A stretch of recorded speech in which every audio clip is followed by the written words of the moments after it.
Well, we're so used now to saying good morning, good evening, good afternoon, but certainly here it's morning, and to you courageous souls who've made it on time, thank you. We're on to our second day now of this extraordinary event and reflection on ideas and practice, all in the spirit of Jose Casanova, our dear friend. And I think we all do have very much in mind this morning the remembrances to our colleague Drew Christensen and frustration that we cannot yet be in two places at once.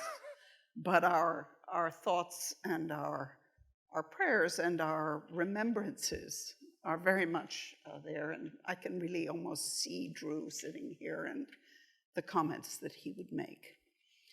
So we spent a lot of time yesterday reflecting on ideas, and I think we will continue to do that today.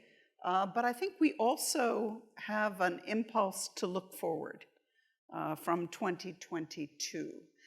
So we have three people who, among others, have very close relationships with Jose over many years. And so what we're hoping to do this morning is to have a conversation among us. I encourage everyone to challenge each other, but we'll have at least 2 rounds of questions, 3, and then we'll come to all of you with ideas and challenges and questions. So on my immediate left is renowned guru, Professor Bob Hefner, who is a professor in the Department of Anthropology and the Pardee School of Global Studies at Boston University. And he's a social theorist who specializes in the anthropology of religion, ethics, and law, including Sharia law, education and youth development, as well as the companion study of gender, citizenship, globalization, and modernity. Quite a mouthful. He has many publications, and I think it's also striking that he has been and remains deeply involved in Indonesia and in the translation of ideas into practice through education, but through other means as well. On his left is David Buckley, who has a rare and important distinction of being an alumnus of the Berkeley Center, where he worked with all of us, I think, who are part of the Berkeley Center core team, including the renowned Professor Casanova. So currently, David is an associate professor of political science and Paul Weber Endowed Chair in Politics, Science, and Religion in the University of Louisville, and his research focuses on the comparative relationship between religion and democracy, which is a theme I think we want to focus on very much here. He's the author of Faithful to Secularism, the Religious Politics of Democracy in Ireland, Senegal, and the Philippines. And third, another colleague, friend, student of Jose Casanova is the Reverend Patrick Gilger, who's Jesuit, who's the assistant professor in the Department of Sociology at Loyola University, Chicago, trained in philosophy and theology in addition to sociology. There's a certain multidisciplinary theme here. He primarily studies social theory, the sociology of religion and secularity. Now, I've been rather brutal with this panel in suggesting that they try to compress their inspiration into an initial 5-minute first round so that we will have time for a second round and also time for having a conversation with the audience. So I'm starting with Bob Hefner, who I think has an extraordinary story to tell of how Jose's ideas influenced his own trajectory and has continued to do so, but we also have the moment in time. So Bob, over to you. Thank you very much, and I want to thank Jose above all for his leadership, his vision, his contributions to just about everything that I happen to be interested in. I also want to thank Ruth Gobin, Tom Banchoff, and everyone else here at the Berkeley Center who's done such a fine job at organizing this event. I was one of the people who put together a longer paper thinking, and I even had a PowerPoint, thinking that the format was going to be a little bit different than what it is. So I'm not going to get through the what I think was a very flattering description of the paper. I'm not quite going to deliver on that, but I want to make just a few points. And it begins with, on page 10 of Public Religions, Jose makes the point that I'm quoting him here, the present study is clearly a Western-centered study, one that he felt would benefit from comparison with, quote, the public resurgence of Islam around the world. I think the core theme of my paper is that was an overly modest characterization of his own work. And one of the aims of my paper was to show that both in Indonesia, the largest Muslim majority country in the world, but also in large swaths of public intellectual portion of the Muslim world, Jose's work has had a surprising, startling influence. Again, that's my core theme. I won't be able to provide the full story here, but let me just begin a little bit autobiographically to understand how I came to appreciate Jose's work and how, incidentally, this hasn't come up yet today, prior to your coming to Georgetown, I, with the assistance of Peter Berger, tried to steal you to Boston University unsuccessfully. Georgetown had much more to offer. But in any case, there was that level of convergence of interest and aspirations. So when I began my research in Indonesia, I was often asked, what are you religiously? And I didn't quite know how to respond in a kind of effective way, but I would typically say I was someone who went to Catholic schools, was raised at a time in Cleveland, Ohio, very active in the Catholic Dorothy Day wing of the Catholic Workers Movement, associated with a group that, if any of you know your history of Midwest Catholic social activism known as the Thomas Merton community in Cleveland, Ohio, inner city Cleveland, Ohio. So when I said that, when I made this explanation, often I was surprised by the great enthusiasm that many of my interlocutors, Muslim activists in Jakarta,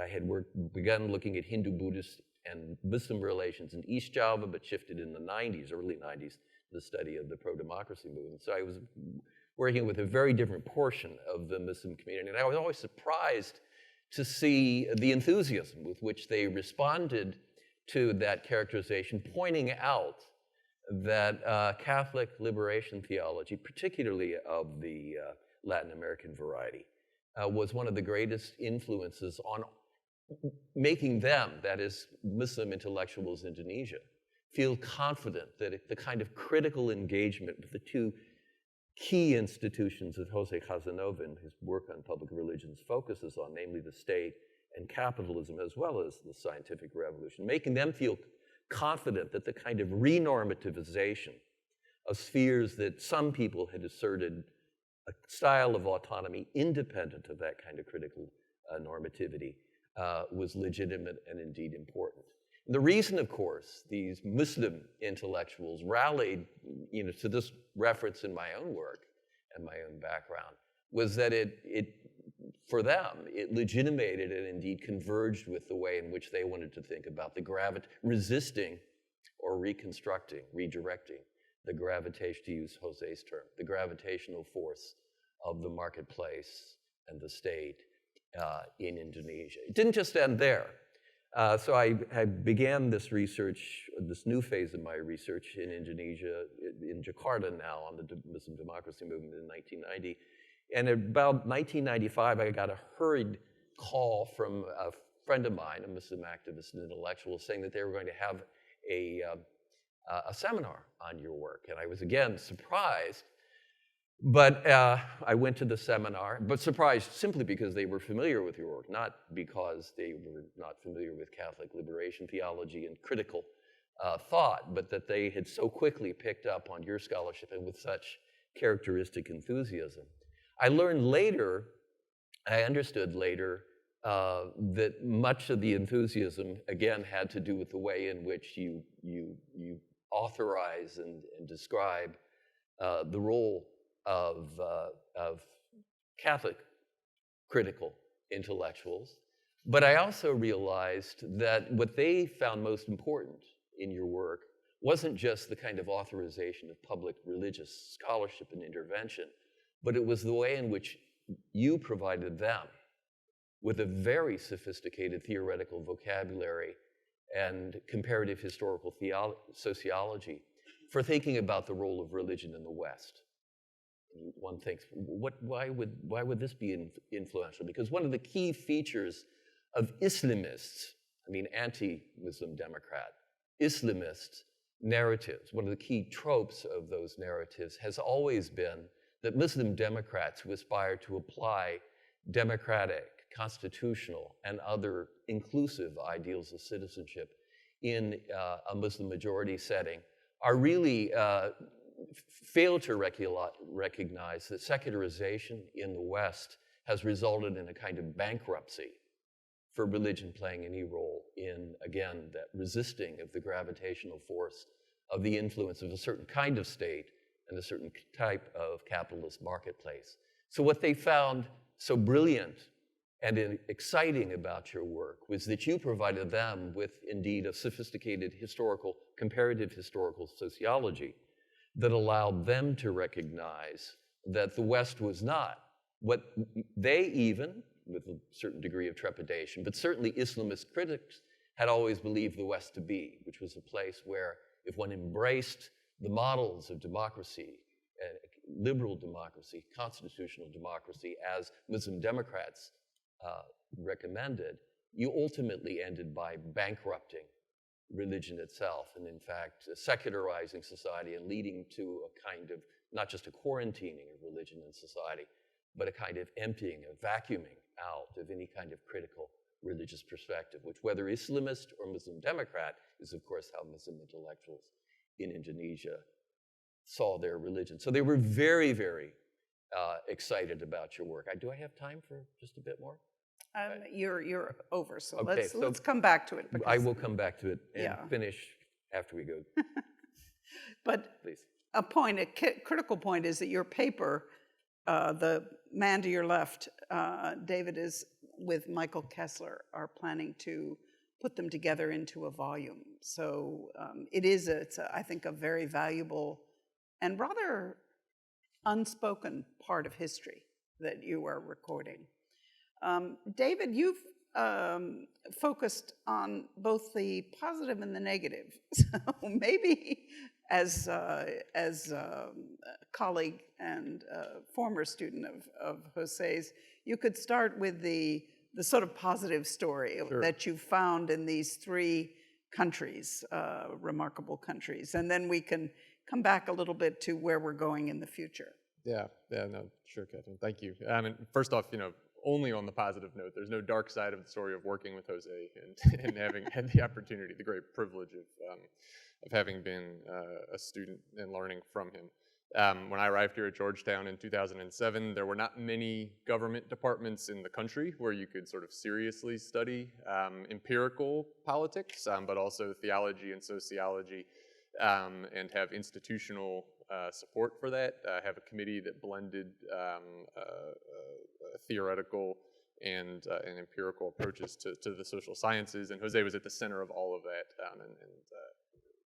I have a privilege of being not the only former student to have benefited from Jose who's here today, but to say it in public, that he played such an important role in a younger generation of scholars all around the world, giving his time to supporting early career scholars, to building international networks and building connections that will bear fruit hopefully for decades, right? across continents.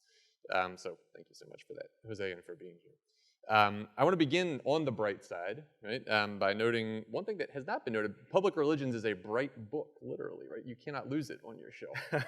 It is easy to find, but I think it's also not just physically bright. It has a brightness to it in terms of the moment of religion and democracy that it was analyzing in its period. It was a time in a kind of revisionist way of an account of religious politics that was going to open avenues for religious institutions, actors, and ideals to play roles in transitions to democracy. Certainly the concerns about fundamentalism are there in the book. The earlier authoritarian sort of mobilization of religion is very present. But this was a book that would open new avenues for sort of positive roles of religion in different parts of democratic consolidation. And so, you know, when I arrived at Georgetown and was interested in doing comparative work on public religion and democracy, the somewhat, I think, obvious question empirically seemed to be, how did these roles change after the hour of civil society, as Jose calls it, I think, at times in there, in the post-authoritarian period, after the moment of democratic transition, in the slow boring through hard boards, right, of everyday democratic politics. What role does public religion play, and how might the coalitions that came together in some of these transitional moments continue to stabilize democracy moving forward? And so, you know, in my own work, what I chose to focus on were cases that I thought might be tough cases where secular democracy, at least on a certain understanding of what I call benevolent secularism, right, drawing on Rajiv's work and others, might coexist with politically active religious majorities and sort of endure periods of real challenge, right, even after that initial democratic transition. You know, and I think that by that time, Al Stepin's work had also come into the public and sort of opened this idea of the twin tolerations and the importance of recognizing, right, the variety of institutional relationships that could tie law to state to religion that would still be compatible with democracy. And so what I tried to do, maybe just saying a quick word about Senegal and the Philippines in that time, in the sort of 2010s, let's say, was to show how public religion might endure periods of challenge, right? Maybe it's Senegal I'll talk about for just a minute and then wrap up for now. Talk about the Philippines more later. In Senegal, as I'm sure some know, the idea of laïcité is very real, but it's interpreted in an entirely different way, a much more sort of collaborative relationship between the laïc state and both Muslim and also Catholic associations in the country. In the early 2010s, the presidency of Abdoulaye Wade was putting a real challenge to secular institutions. There were calls to remove laïcité from the constitution, from a potential revised constitution. There were sort of more sort of militant Islamist networks that were coming down, mostly from North Africa and different parts of the Arab world, that were talking about things like a legal role for Sharia law that would have sort of exceeded traditional boundaries. And there was the real potential, not just for legal change, but even for potential sectarian tension, which would be very novel in the country, right? You had the president denigrating Catholic religious practices in public to win electoral support. Right? These are warning signs. These are set-off alarm bells, right, traditionally, when the potential for political interest to stoke sectarian tensions could undermine liberal democratic protections. But the remarkable thing is that public religion, I try to argue in the project, the public role for both, especially Sufi orders and elements of the Catholic hierarchy in the country, helped to undercut that process of potential outbidding or potential undermining of liberal rights protections. It was because of the institutionalized and patterned relationship between religious authorities, state authorities across sectarian lines, that when an opportunistic politician combined with potential sort of new political currents in the country, instead of a sort of deterioration of the twin tolerations, a coalition mobilized in favor of those twin tolerations, and in the crucial election, that opportunistic politician was thrown to the side. Right? And you know, it's not a perfect democracy, but a real beacon of religious coexistence and democratic stability in the region, especially of West Africa, has endured that period because, I think, of the role of public religion and those relationships in stabilizing democracy even long after kind of earlier transitions to democracy in the country. So I'll stop there for now. That's the optimistic part of the story, which I think is important not to lose sight of.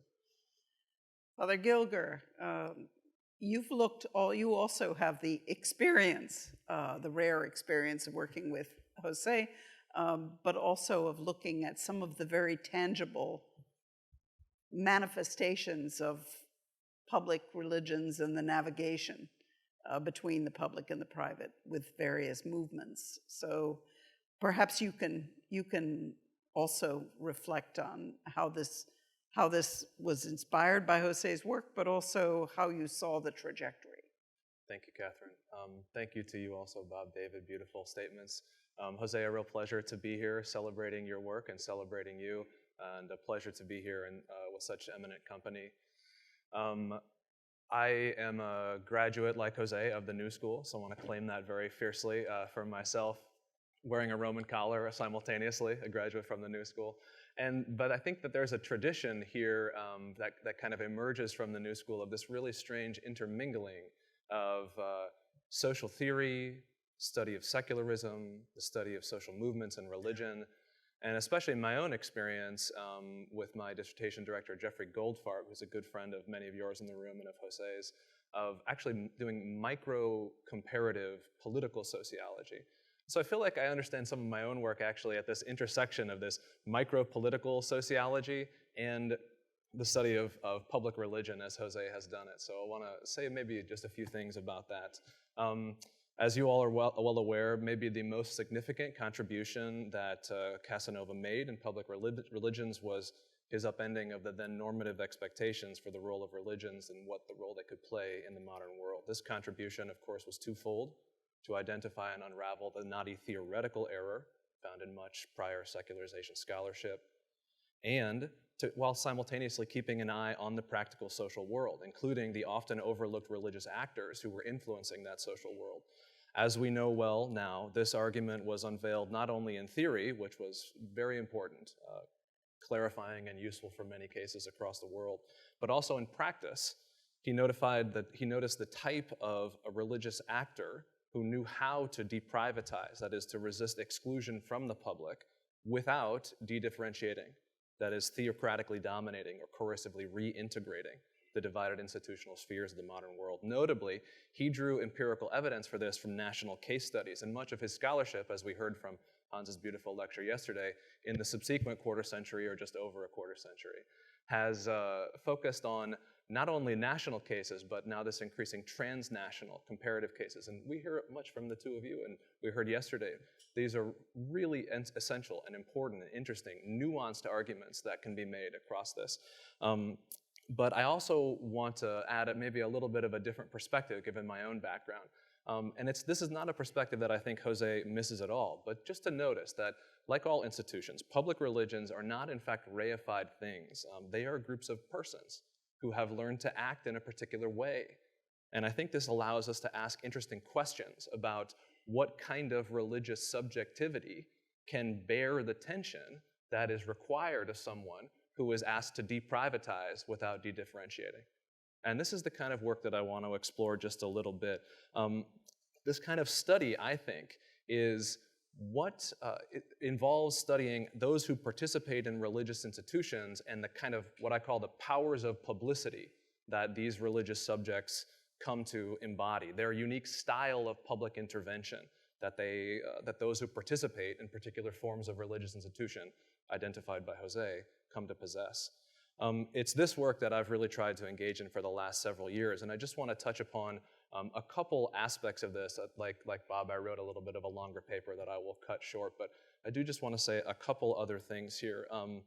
Near the close of the second chapter of Public Religions, which I take to be, for my own purposes, the most important, Casanova called for social sciences to, I quote him, develop analytical and normative criteria to differentiate the various forms of public religion and their possible socio-historical consequences.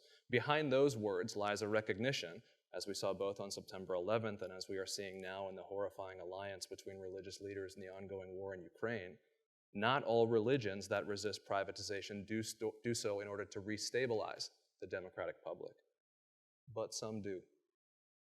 My own contention, in fact, is that the religious subjects of the type that I try to focus upon are capable not only of deprivatizing without de-differentiating the modern order, but of contributing to that order's renovation and stabilization.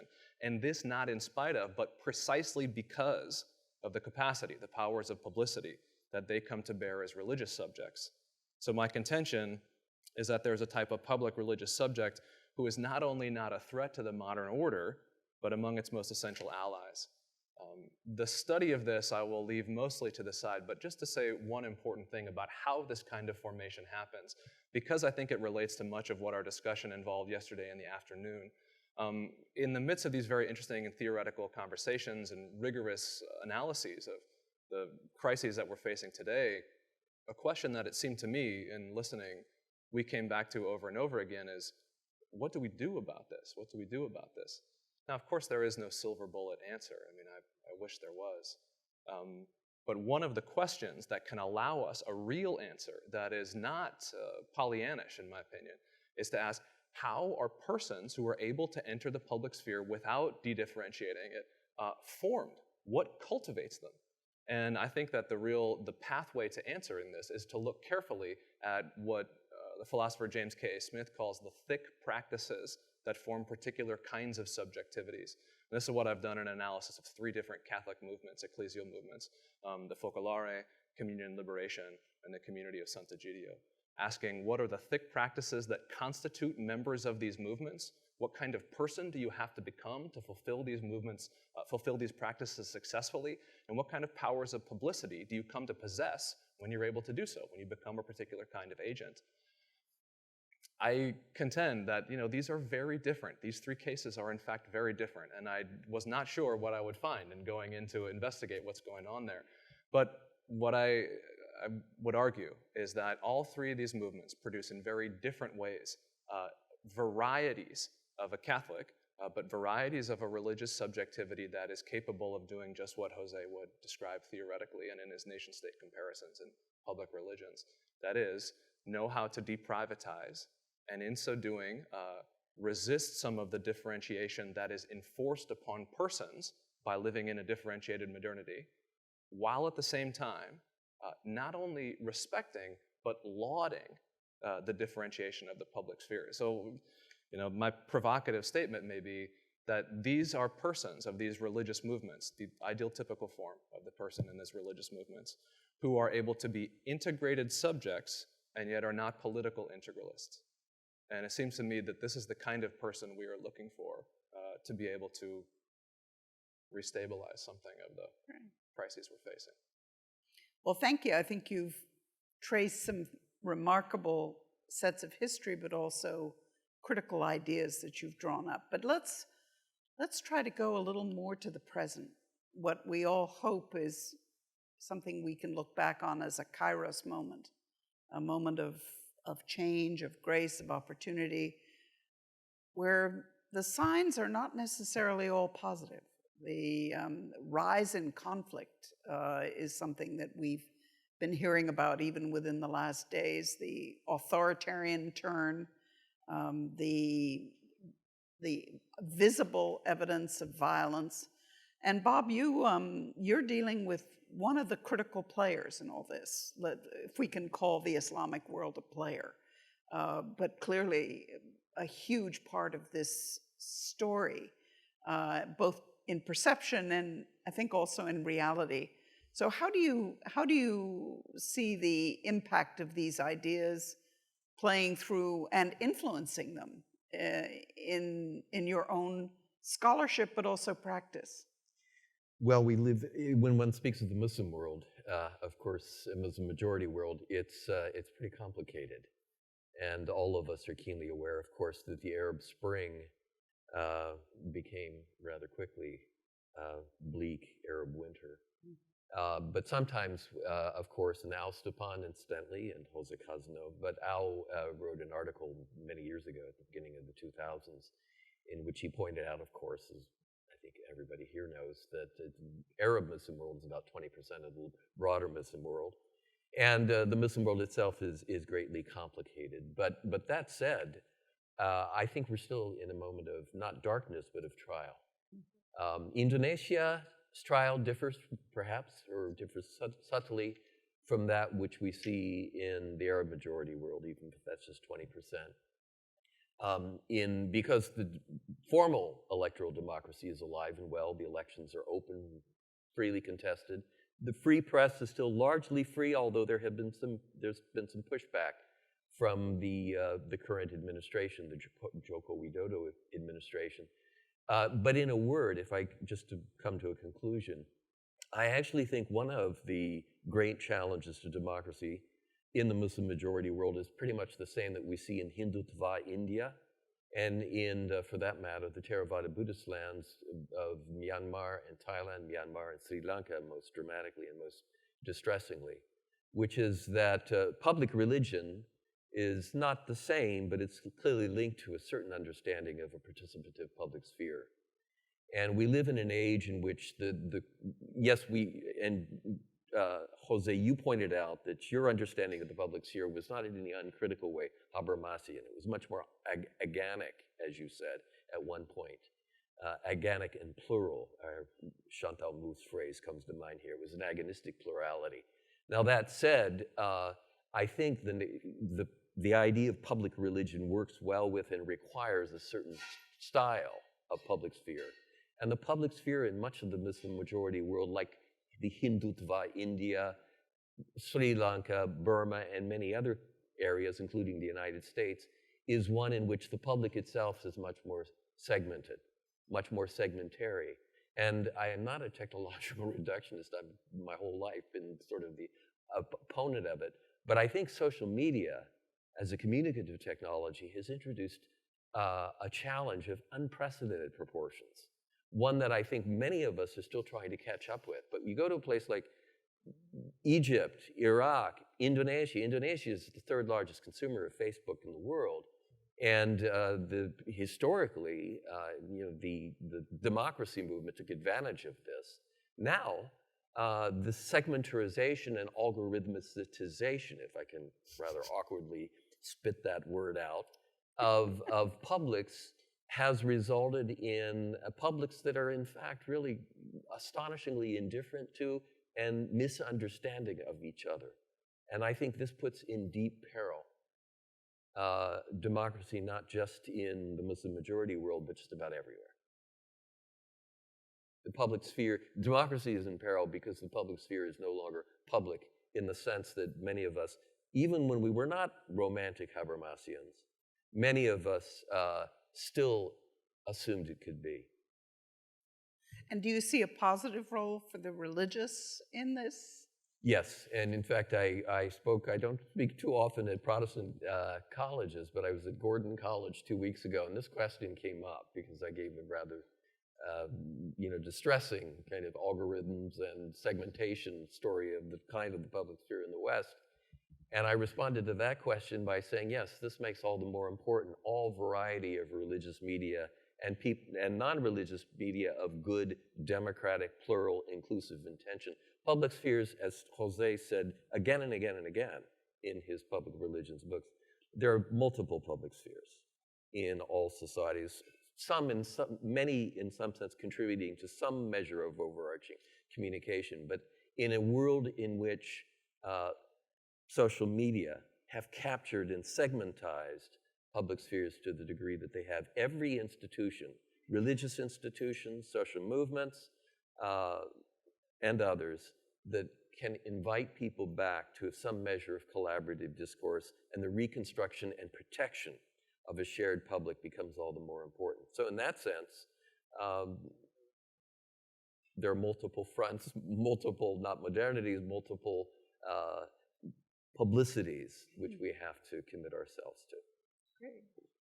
So, David, you have your positive and your negative stories. Yeah, well, Bob's but comments really... perhaps looking at the moment and these democratic versus authoritarian, how do you see your case study babies playing out?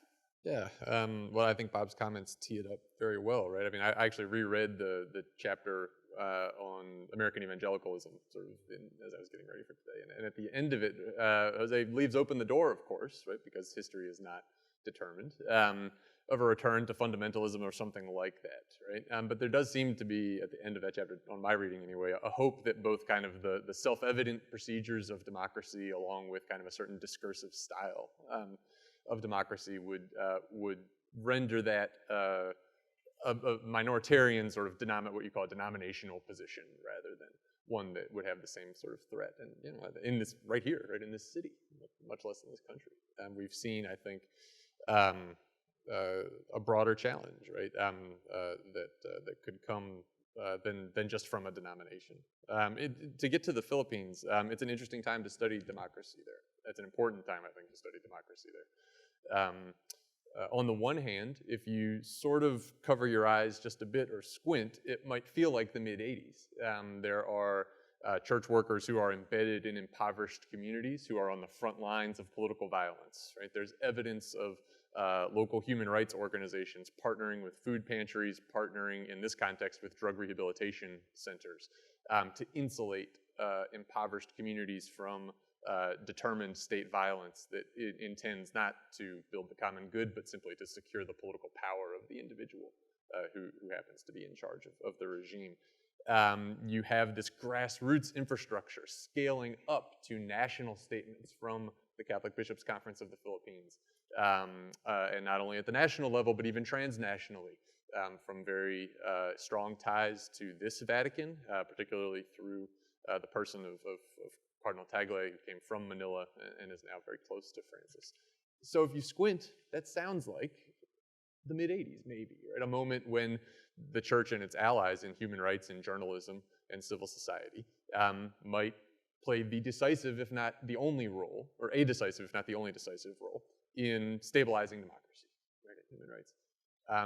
And yet, while all of that grassroots activity is going on, and while the national level statements are being issued, in all likelihood, we're about to have a Marcos back in the presidency in the Philippines, and a Duterte, not this Duterte, but another Duterte in the vice presidency, right? With probably stronger popular mandates than Duterte, the father, had 5 years ago.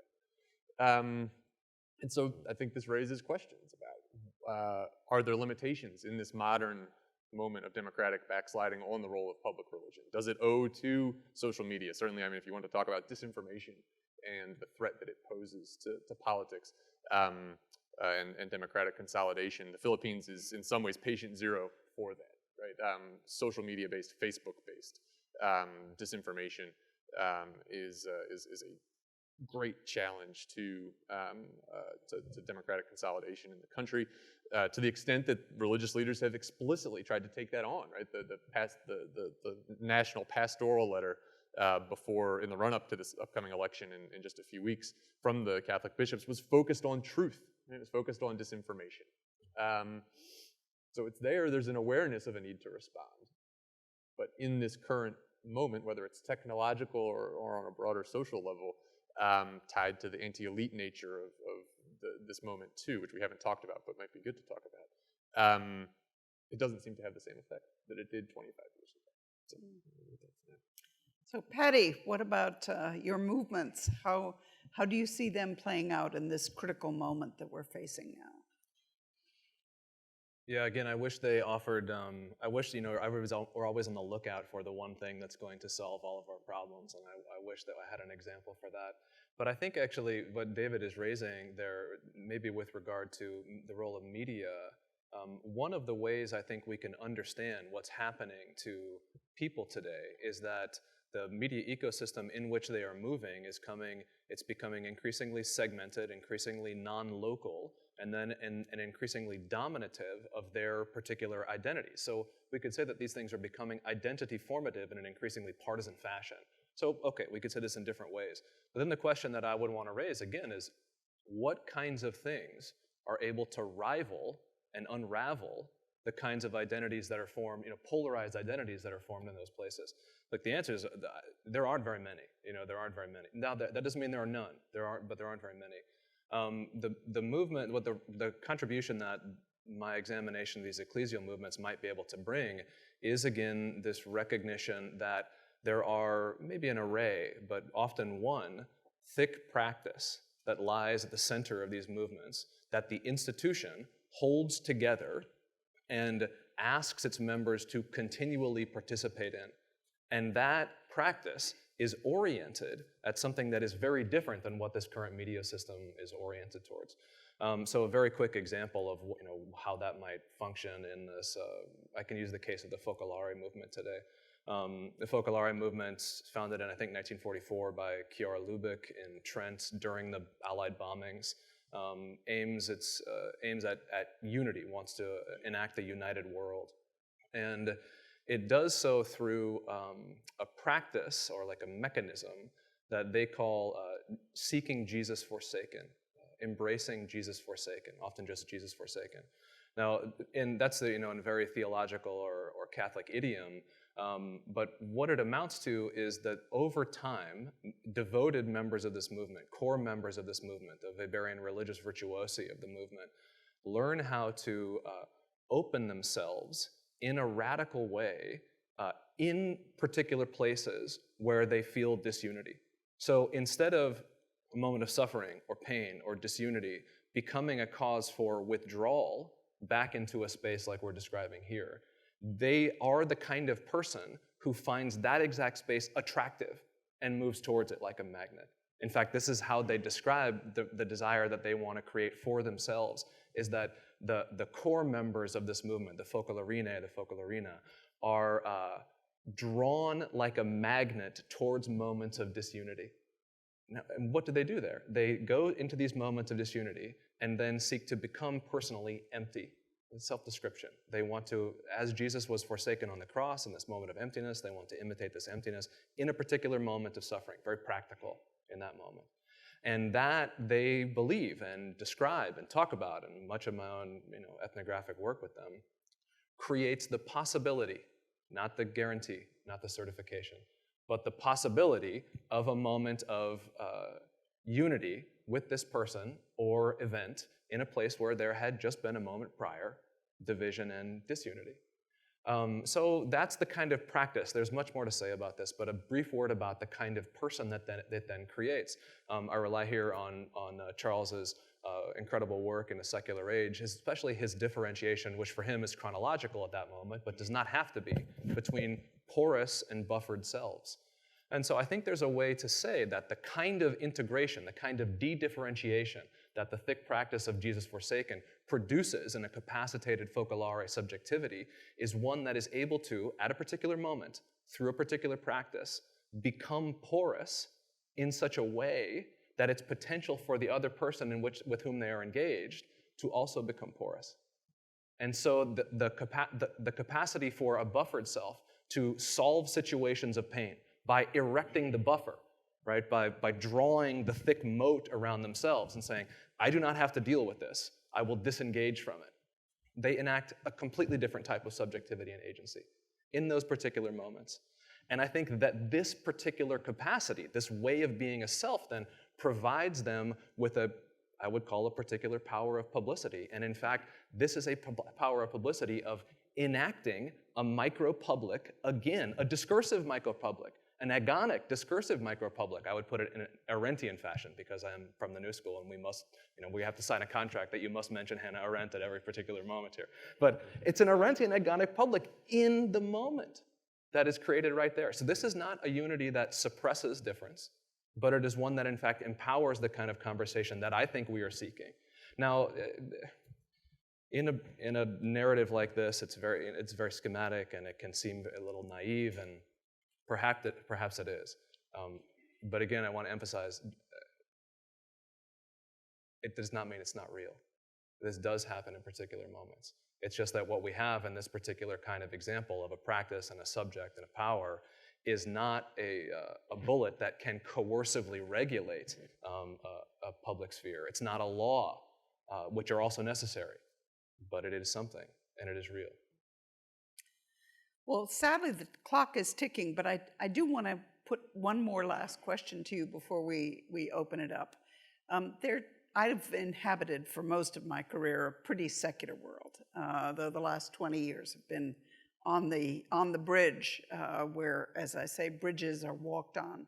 But there are two topics that I think if our great-grandchildren will look back on 2022 as great moments that I didn't hear mentioned yesterday. So I thought I would ask you maybe to respond. One of them is the transformation that we've seen in the role of men and women, and related to that, the demographic changes. And these are issues where I think Jose has been a leader in thinking about the religious roles, but I didn't hear much about it yesterday, the gender. And then the second is that we're living through something that we may see as equivalent to the Black Death, which is the COVID pandemic, which has shaken everything up. So if each of you could pick one of those and perhaps comment on them and what role they might have in play in the issues you're looking at. So, I have the misfortune of being married to a feminist scholar. I am a feminist, but my wife is a feminist scholar who works on sexuality. And as part of our kind of bargain, I was not supposed to trespass into areas in which she published. And I have reneged on that bargain, finally, after many decades of marriage. And yes, I think, so I'll focus on that one just very quickly, because I teach this. I teach on religion and politics to mostly international relations students, and they often tend to think politics in particularly etatist terms. No surprises there, and that's obviously an important critical dimension of what we call politics, certainly modern politics in particular. But one of the themes that I countered that with is, look, that one of the great transformations to which my students are disproportionately female, and as higher education, including in places like Egypt, Indonesia, Turkey is majority Iran. of grads, and the majority of grads now is women.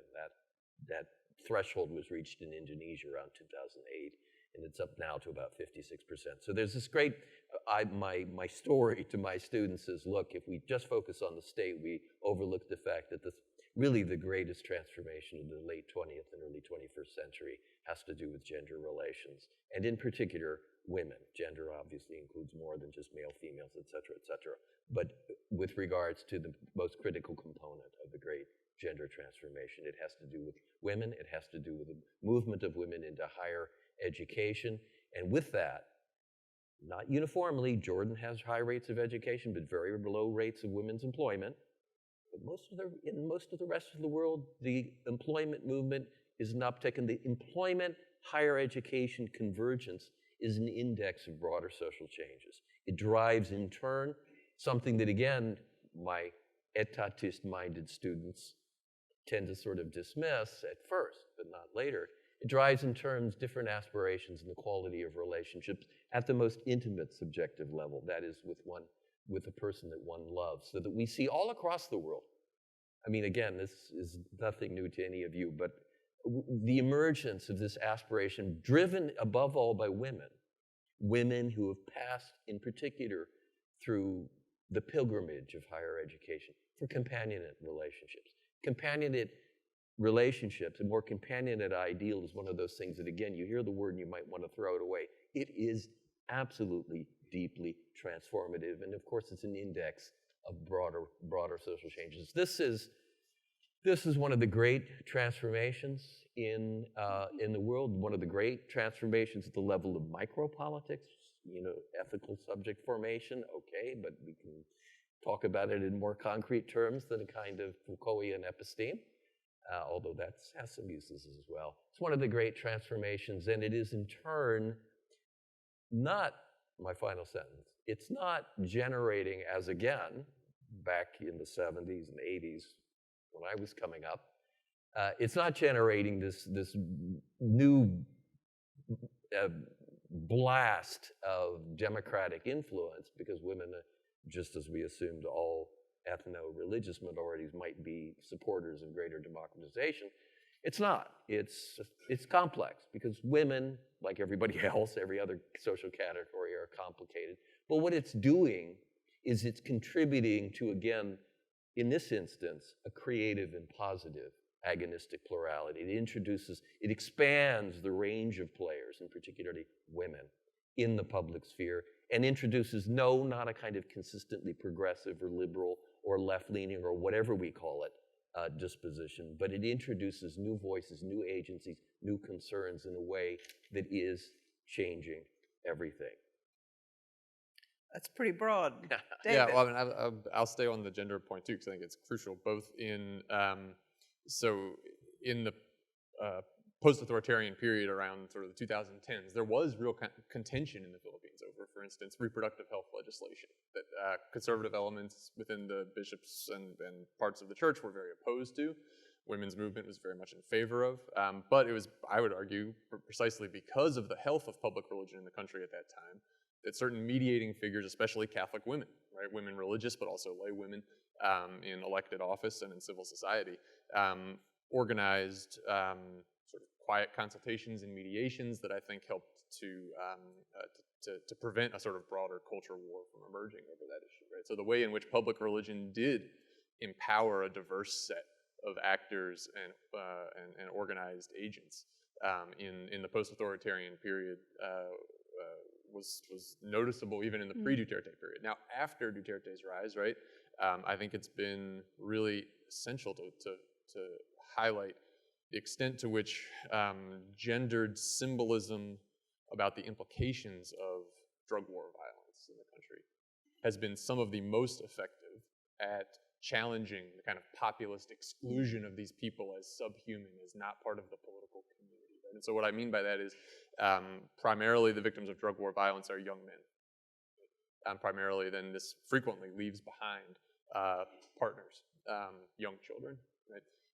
And women's movements operating in poor communities, often working in partnership with local religious congregations, have highlighted, strategically, right, to be sure, but have highlighted those left behind by this violence and the extent to which symbolic actions of lending support to those individuals can challenge the broader populist exclusion of whole categories of people from the political community, right?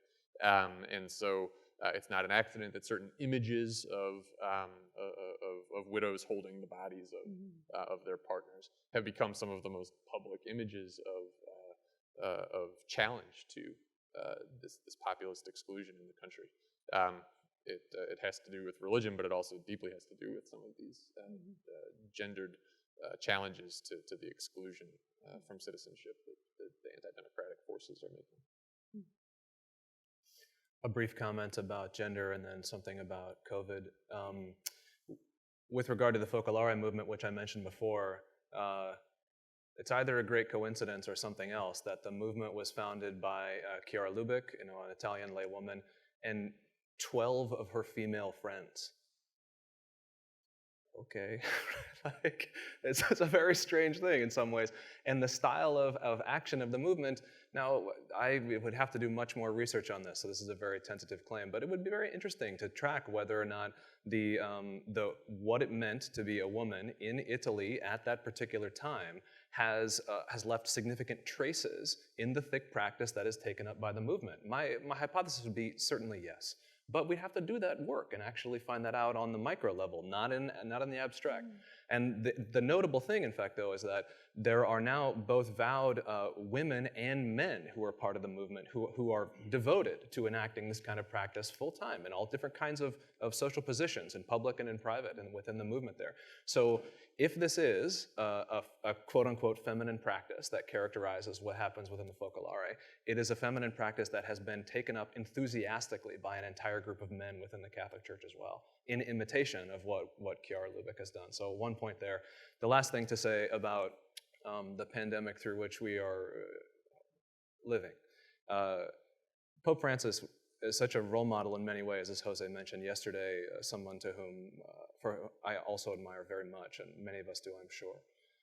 For me, perhaps the most powerful moment of his entire papacy was his intervention and prayer, where he was alone in the darkness of St. Peter's Square, asking the Lord for pardon and for mercy, and reflecting very poignantly on the experience of the disciples in the rowboat with the sleeping Jesus. And this sense of a Lord who may be with us, but also may be asleep with us, I think is very resonant at this moment where the crises that are, a modern order, the very modern order that has unleashed, I think, such powerful and persuasive forms of religiosity is under real threat. And we see in Francis, I think, a man who is calling us in every circumstance, including a global pandemic, to be able to realize, as Charles has said many times, the constitutive goods of this modern order that we have been given now and for which many have fought and sacrificed themselves. Not that it is universally good, but there are things here that we want to preserve desperately, and we see Pope Francis in the midst of an immensely arresting experience, attempting to call us back to preserve those very goods.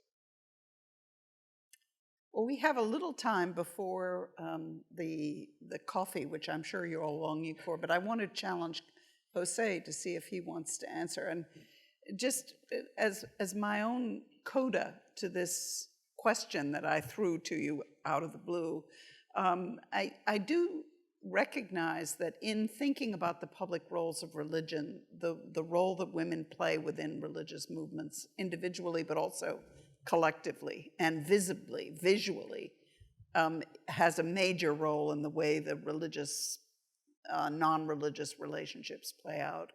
And I think it's also an interesting hypothesis that the COVID pandemic, in its many dimensions, social protection, but also the discriminatory tendencies we've seen, the rise in violence and protest and questions of authority and who's essential, that it may be transformative of the kinds of relationships we're talking about. So, Jose. Well, knowing you, Catherine, I knew you will bring gender back into the picture, and I'm thankful for that. You mentioned 85, the year when people in Indonesia had become aware of my work. In 86, Sisters in Islam from Malaysia invited me to a conference with the title Challenging Fundamentalism.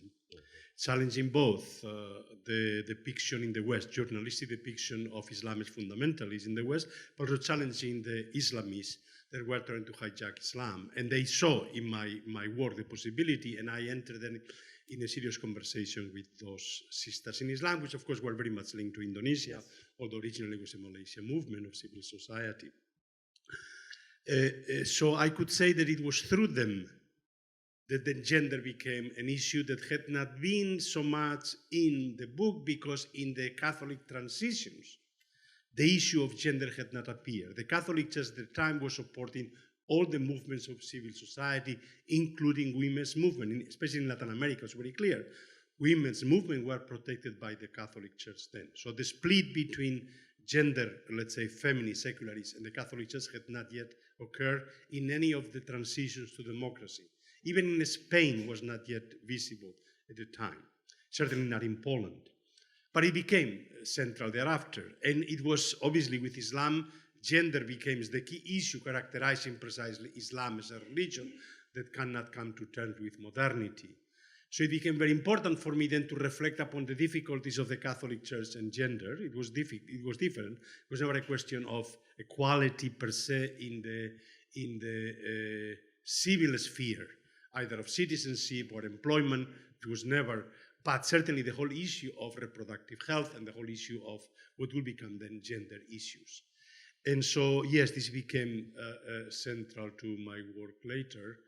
And I reflected on it. We wrote the book together with Jocelyn Cesari, the edited volume on gender, Islam, and democracy, where I wrote the chapter on the comparative dimension of Catholicism. It is very important that we drew precisely this kind of comparisons, the same one that I raised on the issue of immigration and democracy and Islam, and the notion that there is this Ayatollah in Rome. For a time, the Pope was the symbol precisely of the impossibility of Catholic democracy, because he was this Ayatollah there that did not allow Republican Catholic citizens anywhere to be free citizens. So those are the kind of comparisons that are very important. And now mentioning Francis, I think what has become very clear through the COVID crisis, we already were aware of the fundamental global challenge of climate change, the fundamental global challenge of inequality that we see now. Economies, really, not only people that working on the grassroots, but really at the macro level, the growth of inequality everywhere, even in European countries that had relatively equal structures, is really, really terrible. And then we add the COVID crisis, and to see how the inability of global institutions to respond to COVID. COVID. The fact that the knee-jerk reaction has been national security, right? So the knee-jerk reaction of national security and of basically national health, national interests to basically trump any possibility of dealing with global issues transnationally. And I think this here today, I think that the most important role of religions is at this transnational level, creating structures to go beyond the kind of national citizenship, which otherwise become the kind of the withdrawal when there is a crisis. First, you basically take care of your citizens, which is natural, but we have to go beyond the conception of fraternity for we the people within our own countries, and to go beyond. And I think that there are very few other institutions that have such a structure to be able to deal with those issues at the transnational level. So this is where I see the possibility. And of course, Pope Francis is one of the symbols of this possibility, but it's very clear that much of the Catholic Church doesn't follow him. So in this respect, we have to be very realistic of the difficulties. Great. So do we have a few questions? We have some time. Okay, well, let's start here. I'm Roger Trigg from Oxford. On the issue of gender relations, one thing that hasn't been mentioned, and I think is a possible consequence of gender relations, is the catastrophic, to some people's eyes anyway, fall in the birth rate in many countries. Now, whether it's catastrophic or not, it certainly has real effects. And an aging population, demand for further immigration in many countries. And I wonder if religion has a role in that at all, or whether the panel is worried about that, whether they think it is catastrophic. Do you want to pick that up? I've used this phrase too often today, but it depends. And I think it does depend. Obviously in much of modern Western Europe, and increasingly, or to some degree, in a different way as a result of our different immigration profile in the United States, whether it's catastrophic, whether catastrophic is the right adjective or not, it's very serious. It has very serious social implications. Clearly it does in China as well. But that much said, if I wear my Muslim studies hat just for a moment, I don't think that in much of the Muslim majority world, the decline in fertility has been regarded as, and birth rates has been seen as catastrophic. I think in many areas, it depends. It depends. This is a line of debate, family size, fecundity, and everything very, very concretely put. But again, to focus in on the women's side of the story, again, no uniformity, great ideological debate, but for many Muslim women, certainly in Indonesia, I'll say that with confidence. I'll also come back to, just in a second, very quickly, to Malaysia. It's seen as an inevitable and largely welcome consequence of the great gender revolution, driven by urbanization and higher education and a number of other things, but a welcome thing. With regard to Sisters in Islam illustrates this nicely, and it also illustrates your point, Jose, about the importance of a shift to the transnational. Sisters in Islam, of course, is a Muslim feminist organization that was founded in the late 80s, early 1990s in Malaysia, but it's now global. It has now branches through Musawa, has a different name, equality, in some 44, I think even 49 Muslim majority countries. So it's illustrative of the very trend that you recommend, that you're recommending in your new work. That said, and I'll make a personal note here, knowing as I do the founders and leaders of Sisters in Islam and now Musawa, all of them are without question illustrative of that portion of the Muslim, and in particular Muslim women's community, who regards the fertility revolution as a welcome event. Again, different from in the West, but of no less consequential importance. Yeah, I think the Philippines is a slightly unusual case also, compared to the Western cases in China that I suspect you mostly have in mind to discuss this topic, because much like what Bob just discusses in Indonesia, when reproductive health legislation was on the national agenda there in 2010 through 2013, underpopulation is not the challenge, at least even in the medium term in the Philippines, and instead, this legislation was viewed, including by many Catholic women's groups and others in civil society, as a piece of legislation that would respond to the changing realities of urbanization, of women's workforce participation, and open opportunities for equal citizenship to these women, to make equal citizenship a reality. So I think that the dynamics when you're in that kind of an environment in terms of birth rates and population growth, still significant population growth, changes the tenor of that kind of a dynamic in the cases that I know best. Very briefly, anecdotally, some of my own, there's data to back this up, of course, but some of the students I'm teaching right now, they're 18, 19-year-old women, incredible, talented, and I want to be happy to support them in choosing to do whatever they decide to choose to do for their future.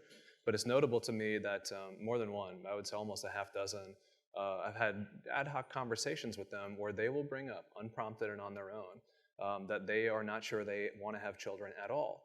And when I ask why, the normal response runs something like this. It's not that they don't want to have children, it's that they are afraid to bring children into a world that looks like this. I'm very sympathetic, and I have no judgment that I want to put on them as individuals. But what I'm bringing it back to the research here, one of the things that does dawn on me in the light of this is that I think that kind of response is emblematic of overgeneralized, of a group of young people who no longer believe in an ontological positivity. They're unsure whether creation is a good and whether the world is good or redeemable. I think they feel themselves tasked with, tying together with twine, a crumbling order. And that is a very different image of themselves and their role in the world than be fruitful and multiply. So without any effort to coerce, but with attention to how we form people who are able to even be open to believing in the positivity of reality, I think that we have to take seriously which thick practices they are immersed in and how that forms them to realize a cosmic imaginary, not just a social imaginary, but a cosmic imaginary in which themselves as parents has a place.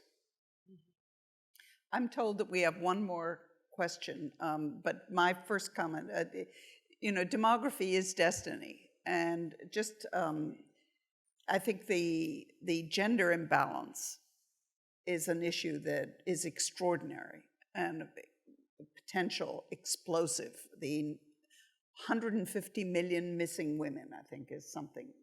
But the other fact that I think we should not forget, and there's a positive and a negative side of it, but I've looked back at what the population was when I was born, and it was not much over 2 billion, and we're now pushing 8 billion. That's in one lifespan, that just an extraordinary explosion of the population, which is driven partly by the reduction in infant births, but also by the fact that we've been given 20, 25 years of extra life. So it's changing the demographic pyramid and family structures and sizes in ways that clearly are religiously driven and have an impact on the religious. So one last question. Okay, we'll go over here to the left. Hi. First of all, thank you to Berkeley Center and all the distinguished people for inviting me. The question is this, and I'm Augustus Salzona, was a senior foreign policy advisor and social issues advisor to the 2016 Trump for President campaign. Worked what they call the Philippine desk. The question I have is concerning marriage and marriages between one man and one woman, Christian marriage since the time of Jesus Christ, and actually the first emperor of Rome, Augustus Caesar, also defined marriage. And anyway, the question is specifically on the Republic of the Philippines. I'm Filipino by birth, American by choice. In the upcoming election, I mean, obviously, cultural war in the Philippines is like full blown. of course, the effect on the media and misinformation, et cetera, et cetera. And now with the pivot to Asia, which should have been done some time ago, with all due respect to what's going on in Eastern Europe, where do you all see, well, here's the question. The Eastern Europe, which is in the Ukraine, which is going on right now, the struggle, how critical a role will the Orthodox Christians, the Catholics, etc., will play in determining basically the future of Ukraine? Do you all see Ukraine going to the vision worldview of the EU, NATO, or more neutral, a neutral player, or fall under Russia? Okay, you've taken us from the Philippines to Ukraine. Well, if you just Yeah. on the Philippines, I'd like to Yeah, hear from you guys. but I think let's let David start with a comment and then see who wants to wind us up. Thank you. Sure. So, there have been some ways in which both legislation related to sexual and gender equality and also potential divorce liberalization, right, have played some role, right, in recent Philippine politics. As you probably know, Duterte is not ideologically constrained, right, in his politics. He sometimes positions himself as something of a liberal on gender issues. He talks about having liked the reproductive health law, for instance, right, while simultaneously making jokes about raping women, right? So, these populists are not ideologically constrained.